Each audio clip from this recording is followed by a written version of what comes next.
Hello there. In mid-2010, in Singapore, a married woman accidentally met a man online.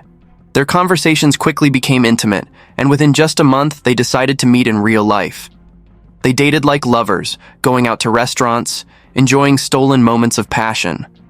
The man knew she was married, yet after only 2 weeks, they still decided to spend the night together in a hotel.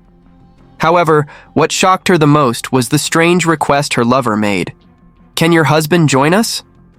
The question made the woman feel disgusted, and she immediately refused. Not long after, she cut off all contact, ending the affair, believing that everything would soon be forgotten. Little did she know that it was all a trap, one set up by her own husband. And this was only the beginning of an 8-year nightmare. So what exactly happened? This case shook Singapore, and due to strict privacy laws, the identities of those involved were kept confidential. Let's begin with a man named Jay, who was 43 years old at the time. In 2008, Jay was just 27, and his wife was a year younger. They had 4 beautiful daughters, and on the surface, they seemed like a normal, happy family. But beneath that respectable facade lurked a horrifying secret. Jay was an active member of an underground forum. On the surface, this forum discussed trending social issues, but beneath that was a hidden world filled with illicit activities. A year after getting married, Jay's wife became pregnant with their first child. This should have been a joyous occasion for their young family, but instead of focusing on his wife, Jay turned his attention to another woman. His infidelity was soon discovered, leaving his wife devastated. Yet, perhaps for the sake of the child she was carrying, she chose to forgive him. However, the pain never truly faded. From that moment on, whenever they argued, Jay's wife would bring up his betrayal in a fit of anger. Then one day, she said to him, "If you can cheat on me, then I can do the same." Her words pierced Jay like a knife. He became obsessed with the idea that his wife might actually betray him. As his paranoia grew, Jay decided to test her. He showed her a video featuring 2 men with 1 woman and asked what she thought about trying something like that. But instead of entertaining the idea, his wife was furious and disgusted. She lashed out at him, leaving Jay feeling humiliated and enraged. Unable to accept being looked down upon by his wife, Jay turned to his underground forum to vent. He complained that she was becoming distant, even suspecting she was having an affair with her superior at work. Underneath his post, numerous users responded with toxic advice. One suggestion in particular caught his attention: set up a sweet trap to make his wife fall into it herself, then he would never have to live in doubt again. In some countries, for a fee, one can hire a loyalty tester, someone who flirts, with a target online to see if they would stray.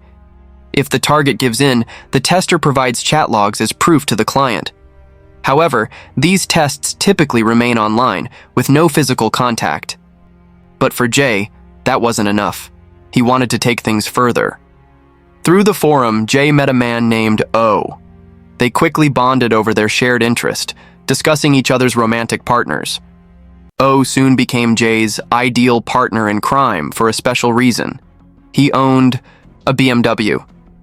Jay was obsessed with the idea that his wife was materialistic. Her ex-boyfriend had also driven a BMW, and Jay believed that if a man with a luxury car approached her, she would fall for him easily. So Jay agreed to let O seduce his wife. Jay personally provided O with his wife's contact information, instructing him to lure her in. Upon receiving the request, O immediately created a new social media account under the name Brad Cheng to approach Jay's wife. Having studied her well beforehand, O skillfully played on her emotions, using sweet words to earn her trust. Throughout the process, he regularly reported back to Jay, detailing every conversation. 1 month later, on August 17, 2010, O and Jay's wife met in person for the first time. They arranged a date at a park, enjoying a romantic dinner together. 2 weeks later, on September 2nd, they met again, this time in the East Coast area for lunch, before heading to a nearby hotel. Initially, O continued to report their meetings to Jay, but he omitted one crucial detail: they had spent the night together. Whether O genuinely developed feelings for Jay's wife or was simply playing his own game, it was unclear. But from that point on, he began to lie. He told Jay that she had lost interest in the affair and that they had stopped communicating. In reality, however, the affair was far from over. Their secret relationship continued to grow even more passionate as they secretly exchanged messages and met in private for the next 2 months, all without Jay's knowledge. On October 26th, Jay took his wife to Marina Bay Sands, a 5-star hotel in Singapore. He told her he wanted a relaxing day together to rekindle their love. But in truth, he had a different plan. While she was in the shower, Jay quickly checked her phone. The messages he found left him speechless. He realized that O had betrayed him. When his wife stepped out of the bathroom, Jay didn't confront her immediately. Instead, he probed with a question. "A neighbor told me they saw you holding hands with a man and entering a hotel together. Is that true?" To his surprise, his wife didn't deny it. She openly admitted to the affair but insisted that it was over. The reason? One day, her lover had suggested inviting Jay to join them for a threesome. The mere thought of it disgusted her, so she cut off contact and even deleted her social media account. Jay accepted her explanation and forgave her. It seemed like the storm in their marriage had finally passed. But what his wife didn't know was that everything had gone exactly as Jay had planned. She also had no idea that Jay was still in contact with O and was already working on a new scheme. Jay told O that the plan had changed. This time, he wanted to witness his wife and O together, with his own eyes. On March 14, 2011, Jay and his wife celebrated their 3rd wedding anniversary. Despite the turbulence in their marriage, she believed that the worst was behind them. She raised her glass and drank, feeling relieved. But she had no idea that Jay had secretly laced her drink with a drug. As the substance took effect, she grew dizzy and quickly lost consciousness. Jay then sent a message to O, instructing him to come. When O arrived, Jay helped him move his unconscious wife onto the bed, blindfolding her in case she woke up midway. Watching the scene unfold before him, Jay felt an indescribable mix of emotions, both surreal and overwhelmingly exhilarating. After that night, Jay could no longer stop himself. He began searching underground forums for more men who shared his twisted desires, expanding his network of wife-swapping partners. Before long, a man named M entered the picture. M, 3 years older than Jay, was a shareholder in a company. He expressed a desire to be with Jay's wife, and Jay once again used his usual method, drugging her drink before allowing M to violate her. But this time, Jay didn't just watch, he recorded everything. From then on, more and more men from the forum expressed interest in joining. They even created a private group to discuss their exploits. Eventually, a man named K appeared. At 28, K worked in business development, was married, but had no children. Together, K and Jay took their crimes to a whole new level, making their operations even more systematic and sinister. They began using a powerful sedative, mixing it into Jay's wife's drinks. This drug was colorless, odorless, and acted quickly, rendering the victim unconscious within minutes. However, improper use could result in death. But to these depraved men, it was the perfect tool, because once their victims woke up, they would remember nothing. Jay and Kay even installed hidden cameras in the dark corners of their homes.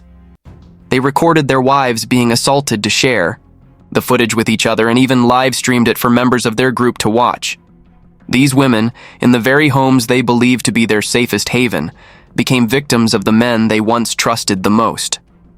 On a day in 2010, Kay drugged his wife, covering her eyes before calling Jay over to assault her while he stood by, taking pictures. That same year, they repeated the act. This time, Jay assaulted Kay's wife. By February 2013, Jay's wife was feeling unwell on a special occasion. Pretending to care, Jay gave her medication, but his real intention was to render her unconscious. Once she was defenseless, Kay arrived and continued the assault. To them, their wives were no longer partners but mere objects to satisfy their twisted desires.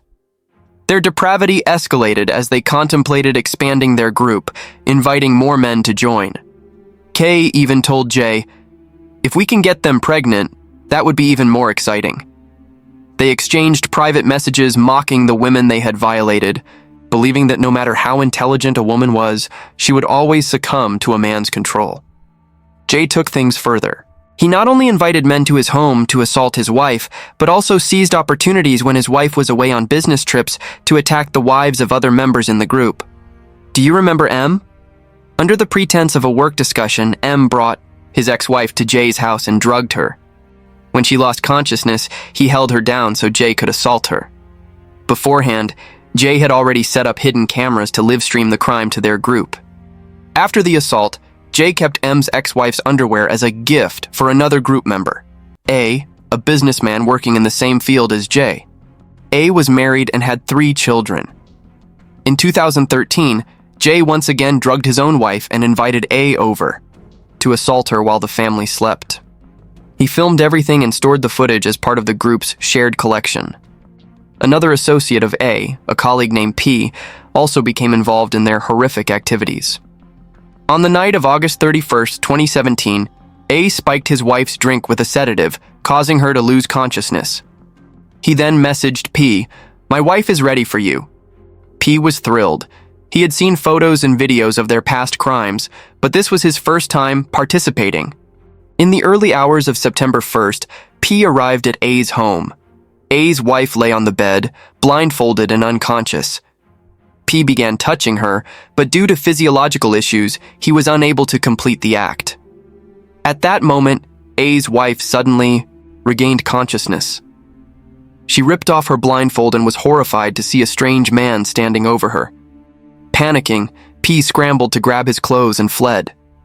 After regaining her composure, A's wife immediately confronted her husband.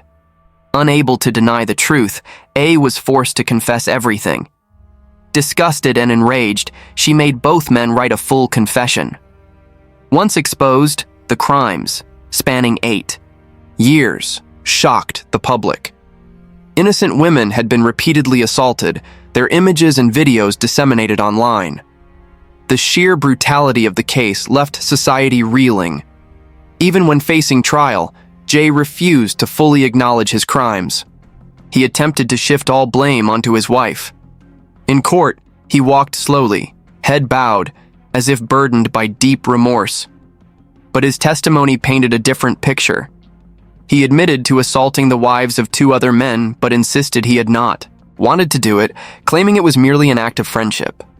Jay also attempted to distance himself from his accomplices, arguing that he should not be judged alongside them. Desperate for justification, Jay brought up his wife's past infidelities in 2010 and 2014, using them as an excuse for his actions. He claimed that her ridicule and insults had deeply wounded him, pushing him to seek revenge. Yet despite his claims of remorse, Jay still insisted that he wanted to atone for his mistakes by receiving his punishment as soon as possible. Fortunately, the judge remained unmoved by his arguments. Realizing he could not gain sympathy from the court, Jay turned to attacking the media. He accused journalists of exaggerating the case, labeling their coverage as biased, unethical, and unprofessional. He blamed everyone but himself, refusing to acknowledge his own depravity. He even argued that media exposure and online discussions had made life difficult for his wife.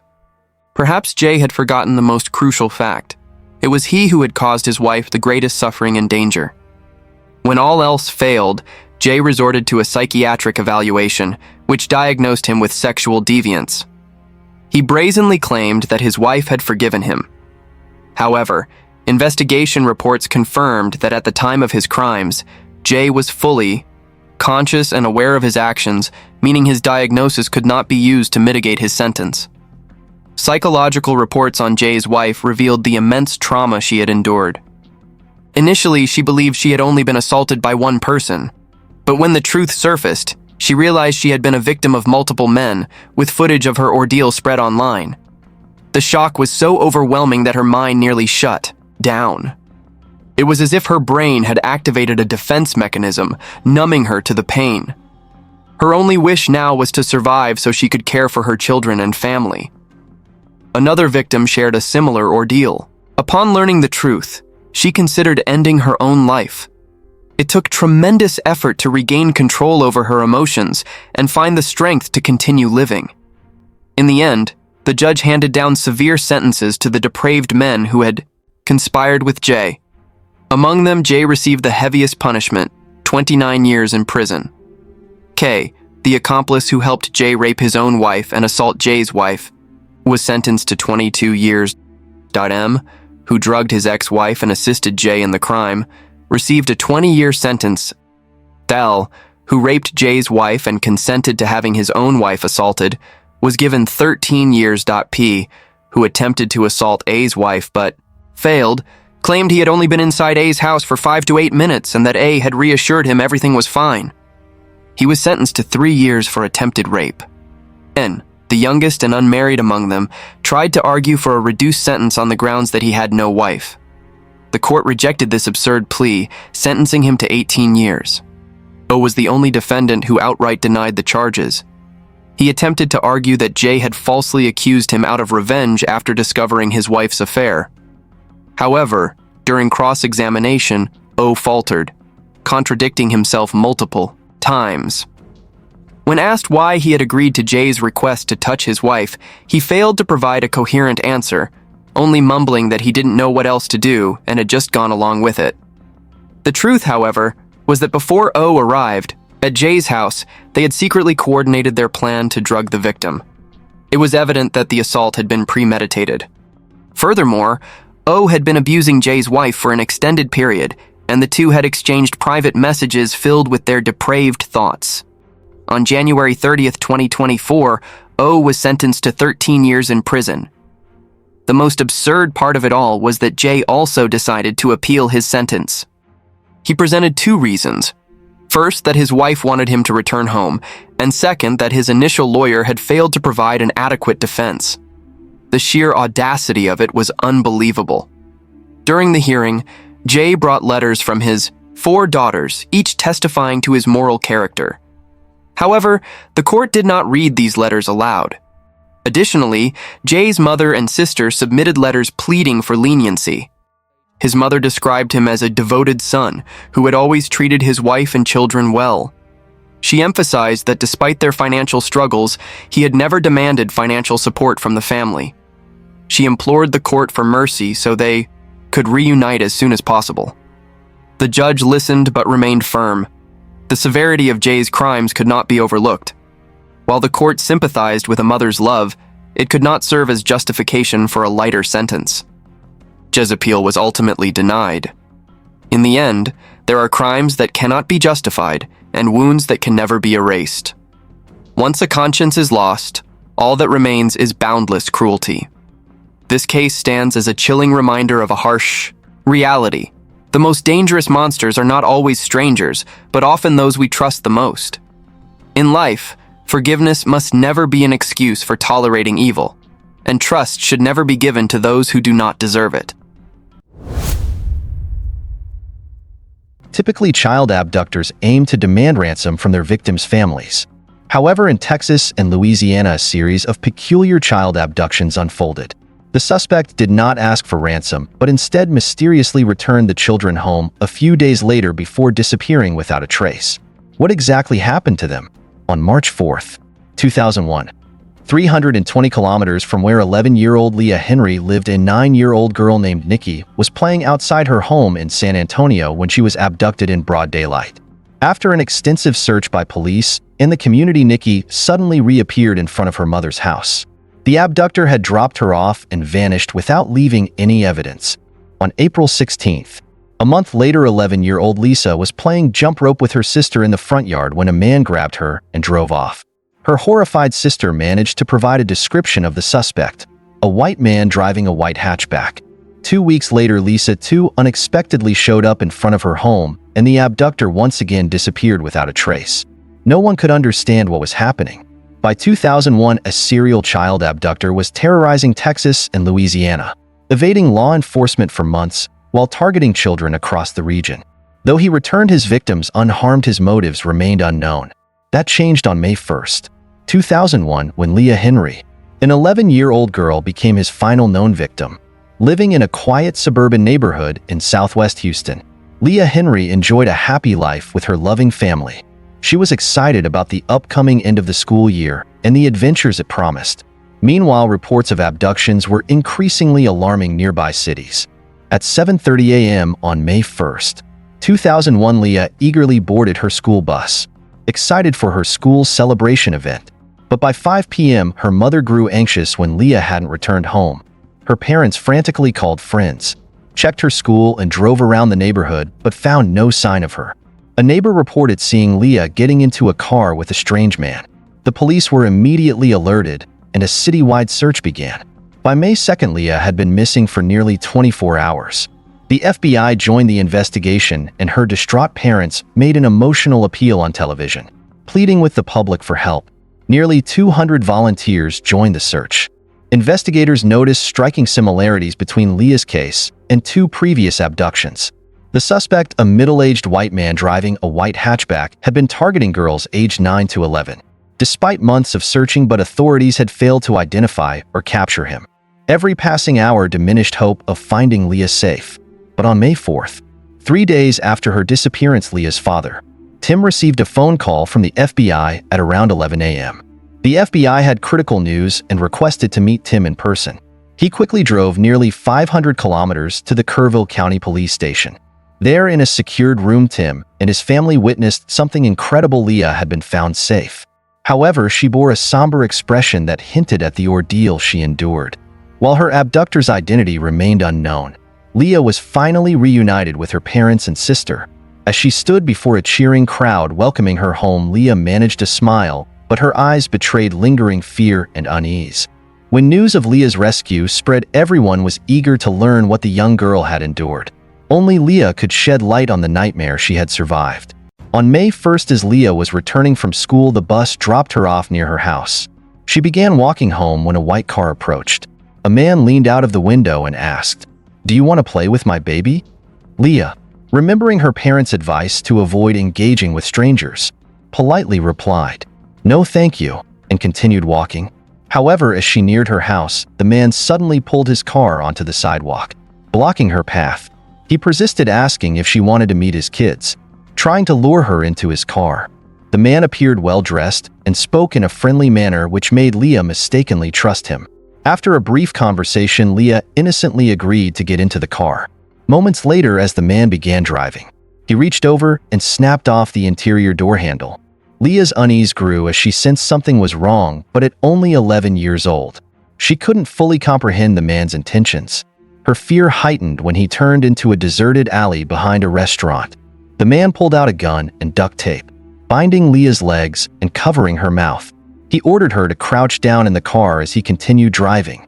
Every passing minute felt like an eternity for Leah as she realized she had been abducted and might never return home. Her mind raced with fear, imagining the worst. Unable to see clearly out of the car, she desperately clung to the hope that someone might rescue her. Eventually, around 11 p.m., the car came to a stop. From Leah's description, they were in an empty parking lot near a highway, with no one else in sight. The man ordered Leah to crawl to the back of the car and remove her clothes. Terrified and unsure of what was happening, Leah screamed for help. In response, the man assaulted her, leaving her too frightened to resist further. Overcome with fear, Leah began sobbing uncontrollably. As the car resumed its slow journey, Leah's thoughts turned to escape. Though the door handle was broken, but she wondered if she could still find a way to open it. With her hands tied behind her back, she slowly leaned toward the door and tried to open it quietly, but her attempts failed. The man noticed her efforts and calmly warned, "You'll regret that." Not long after, he pulled over again, threatening to punish Leah if she tried to escape. At that moment, Leah felt like giving up, terrified that he might kill her. Later that night, the man drove to a small wooden cabin. He tied Leah's hands above her head with a rope and forced her inside at gunpoint. Placing the gun on top of the TV, he locked the door and cornered Leah against the wall. Without warning, he began beating her so brutally that she lost consciousness. The next morning, Leah woke up to find herself tied to a table. The man loomed over her, warning that if she attempted to escape, he would hunt down her family and kill them. Terrified by the punishment, she endured the night before Leah understood the gravity of his threat. After delivering his warning, the man left the cabin, locking the door from the outside and leaving Leah alone in the desolate area. Determined to survive, Leah began struggling against her restraints, desperately searching for a way to free herself and escape the nightmare. When Leah could finally move around freely, she considered jumping out of the window. However, the fear of being caught by her captor and the thought of her family's safety held her back. Her mind was torn. She imagined her parents falling ill from the stress of searching for her day after day. Leah longed to return to them but didn't want to risk causing them more pain. As the sun began to set, Leah heard the sound of the man's car pulling up outside the cabin. Panicked, she quickly returned to her restraints, pretending to still be tied up. The man entered the cabin carrying a newspaper. On the front page was a picture of Leah's sister, her face filled with anguish, searching desperately for her. The sight broke Leah's heart, but it also gave her a glimmer of hope. Her family was doing everything they could to find her. The man laughed coldly and said, "Eventually they'll give up and you'll never go home." But instead of breaking Leah's spirit, his words fueled her determination. If her parents were fighting to find her, she decided she would fight just as hard to survive. On the morning of May 3rd, the man left the cabin again. Leah managed to free herself from the ropes. This time she found her school backpack and took out her camera, determined to leave evidence of what had happened. She began documenting everything. She photographed the interior of the cabin, her bruises, and the surrounding area outside. Leah even took out her notebooks and wrote detailed accounts of her ordeal. Though too small to physically overpower her captor, she realized she could still fight back in her own way. As night fell, the man returned. Leah noticed his disheveled tie and knew what awaited her. The same unspeakable torment she had endured the previous night. But she resolved to stay strong, thinking of her family and their love for her. On the morning of May 4th, Leah woke to the sound of commotion outside. Alone in the cabin, she froze in fear, unsure of what was happening. An hour later, the man stormed in, visibly agitated, and ordered her to get dressed and pack her belongings. Leah didn't know why he seemed so panicked, but she sensed he was worried about being discovered. He threw a jacket over her head, led her outside, and forced her into the back seat of his car before driving off. As the car drove along, Leah suddenly heard the crunch of tires on gravel. The man stopped the car, stepped out, and sternly instructed her to stay silent. Leah had no idea what was happening outside but obeyed, fearing the consequences if she didn't. Meanwhile, at the Kerrville Police Department, a call came in about a suspicious vehicle near a remote cabin in Kerrville, nearly 500 kilometers from Houston. Sergeant Belletter was dispatched to investigate. Arriving at the location, Belletter noticed a red car parked in the driveway with mismatched license plates. He had been instructed to search for a white hatchback, but what he didn't know was that the suspect had recently painted his car red to avoid detection. Initially planning to leave, but Belletter's instincts as a seasoned officer urged him to take a closer look. As he approached the car, the man suddenly emerged with a gun in hand. Leah crouched low in the back seat, remained hidden from view. Leah heard a voice shout, "Drop the gun." She recognized it as a police officer's and felt a surge of hope, but fear of a potential shootout kept her paralyzed. As the man stepped away from the car, Leah's mind raced with panic and dread. Then she realized this might be her only chance. She knew she had to run sprinting toward the police car, even if shots were fired. She decided she wouldn't stop until she reached safety. Leah mustered all her strength and dashed towards Sergeant Belletter's patrol car. Slipping into the back seat, Belletter immediately started the car, but gunshots erupted, forcing him to instruct Leah to stay low. Grabbing his police radio, Belletter called for backup. Officers were dispatched to assist, and Leah's family was notified that she had been found safe. Within 5 minutes, Belletter and Leah had left the scene and arrived at an FBI office. Meanwhile, a local pilot volunteered to fly Leah's family nearly 500 kilometers to Kerrville. As Leah was safely escorted to the Kerrville Police Department, her parents and sister were on their way to be reunited with her. At the station, Leah finally saw her family again. Her father, Tim, embraced her tightly, overcome with relief that she was safe. In that moment, Leah felt the depth of her family's love more strongly than ever before. It was a happiness she knew would remain unmatched for the rest of her life. Authorities soon identified her captor as Gary Dale Cox. The Kerrville Police Department and Sergeant Belletter quickly mobilized to approach his cabin. However, when officers neared the site, they discovered Cox lying motionless beside his vehicle, a gunshot wound to his head. He had chosen to take his own life, likely to evade justice for his crimes. While some were relieved that Cox could no longer harm anyone else, others lamented the missed opportunity to uncover more about his motives and the extent of his involvement in other kidnappings. Despite the tragedy, Leah Henry became a source of inspiration for many. Her courage and unyielding will to survive even at such a young age moved people around the world. Leah's story encouraged countless other children to stand up for themselves and seek justice. After escaping her captor and reclaiming her life, Leah pursued her dream of becoming a marine biologist. She also dedicated herself to sharing her story, hoping to inspire those who faced similar hardships to find strength and hope. Leah's journey became a testament to resilience and determination. It reminded the world that while fear and trauma may leave deep scars, facing those fears head-on is the path to overcoming them. As Brian Tracy famously said, "The only way to overcome fear is to do the thing you fear."